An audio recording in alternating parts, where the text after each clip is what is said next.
Surga di bawah telapak kaki ibu. Assalamualaikum warahmatullahi wabarakatuh. Salam sehat, salam senang, salam sejahtera selalu untuk sahabat-sahabat YouTuber serta awak media serta para pemirsa. Semoga senantiasa kita tetap dalam lindungan Allah Subhanahu wa taala. Di sini ayah sedang akan mengangkat kisah nyata surga di bawah telapak kaki ibu. Mari kita simak sama-sama kisahnya. Saat itu saya sedang diundang di suatu tempat daerah pinggir kota.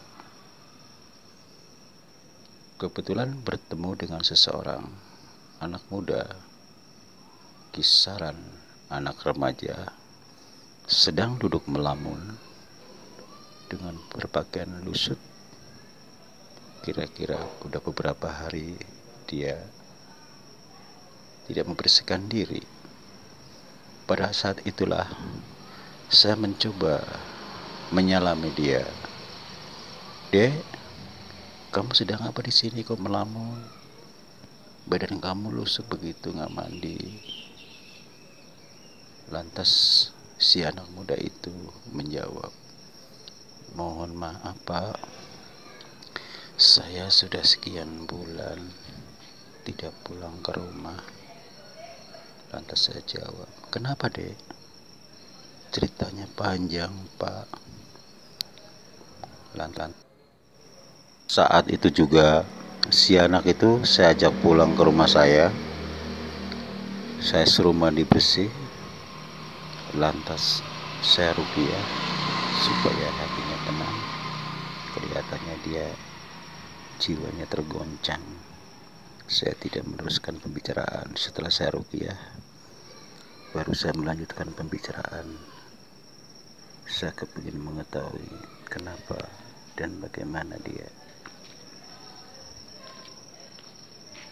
Setelah cerita sekian lama, alhasil bahwasanya ibunya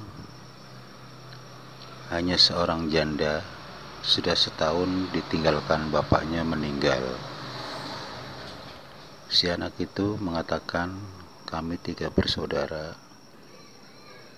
Saya paling tertua, adik saya yang kedua umur 9 tahun. Yang ketiga, yang terakhir masih 3 tahun.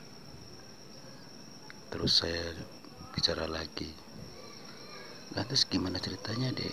Kenapa kamu bisa tidak pulang ke rumah?" Lantas si anak muda ini cerita sambil menangis, "Mohon maaf Pak, pada saat bapak meninggal, saat itulah satu demi satu prahara keluarga datang silih berganti. Lantas saya cerita demi cerita, saya menangkap pembicaraan si anak ini bahwasanya pada saat bapaknya meninggal beberapa hari kemudian ada beberapa sekelompok, katakanlah bodyguard, dia mengusir anak ibunya yang bapaknya sudah meninggal dengan alasan rumah ini sudah milik saya, kata bodyguard itu. Lantas saya tanya dengan si anak, "Apakah betul nak, kalau memang orang tua kamu almarhum meninggalkan hutang, lantas tiba-tiba ada orang datang menganggap rumah itu sebagai pengganti hutangnya?" Si anak itu sambil mewek menceritakan bahwa, "Saya sendiri tidak tahu Pak, hanya tahu sedikit. Kata bapak tuh orangnya baik, kata ibu, alim, gak pernah ngapa-ngapain, kerja gitu aja. Memang pada saat sebelum meninggal bapak sudah sering sakit-sakitan, Terus saya tanya, sakitnya apa dek? Sakit jantung. Terus nggak diobatin. Sudah ikhtiar kemana-mana pak, tak kunjung sembuh, kata si anak itu. Terus kamu punya saudara nggak? Maksudnya ibu atau bapak? Kebetulan kami tidak punya saudara, baik bapak maupun ibu nggak punya saudara di sini karena kami di sini pendatang. Emang udah cukup lama pak, saya sendiri belum pernah dikasih tahu apakah ibu punya saudara atau almarhum bapak sudah apa punya saudara, saya juga belum tahu pak, kata si anak itu. Singkat kata, si anak ini saya bimbing, kebetulan saya punya masjid taklim, tempat pengajian, agar dia membaur dengan teman-teman pengajian. Begitu sekian bulan sudah cukup dia tenang, bisa bawa diri, dia rajin ngaji, rajin sholat. Lantas si anak ini saya ajak pulang ke rumah asalnya. Saya kepingin mengetahui, ingin minta bantuan dengan masyarakat setempat. Ternyata warga mengatakan dengan kalimat senada bahwa bapaknya itu orangnya sederhana, alim, tidak pernah punya sangkut paut dengan siapapun. Lantas saya bertanya dengan salah satu warga di situ, kebetulan sesepuh. Lantas bagaimana pak dengan rumah ini? Saya katakan demikian. Kata sesepuh itu, itulah pak, kasihan juga, ibunya kemana, anaknya kemana, saya juga nggak tahu. Inilah anaknya yang salah satu yang dewasa pak, saya katakan pada sesepuh. Ya betul, sudah lama banget pak, saya juga baru ketemu si anak ini. Sambil si bapak sesepuh itu ngelus-ngelus kepalanya si anak itu. Singkat kata, saya musyawarah dengan sesepuh warga setempat untuk minta bantuan mencari solusi. Kalau memang betul almarhum tidak punya sangkut paut hutang dengan orang itu, tapi kenapa tiba-tiba bapaknya meninggal, rumah itu diakui seseorang? Alhamdulillah, alhasil setelah saya bantu doa, pelakunya tertangkap. Ternyata memang teman dekat dia, kelompok itu memang paling jahat.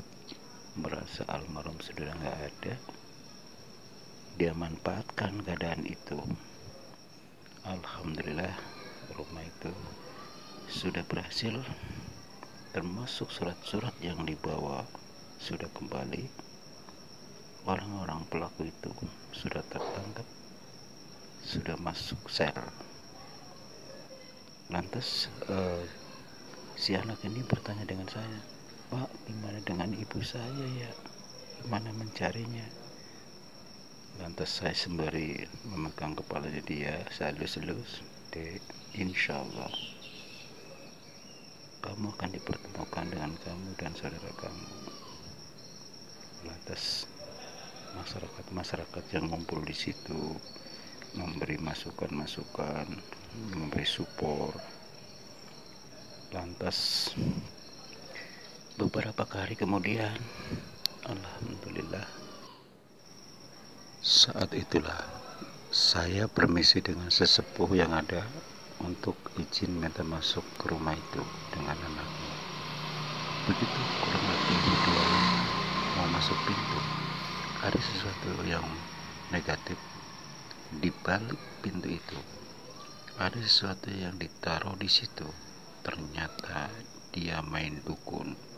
Saat itu juga saya ngambil banyak waktu, langsung saya bakar.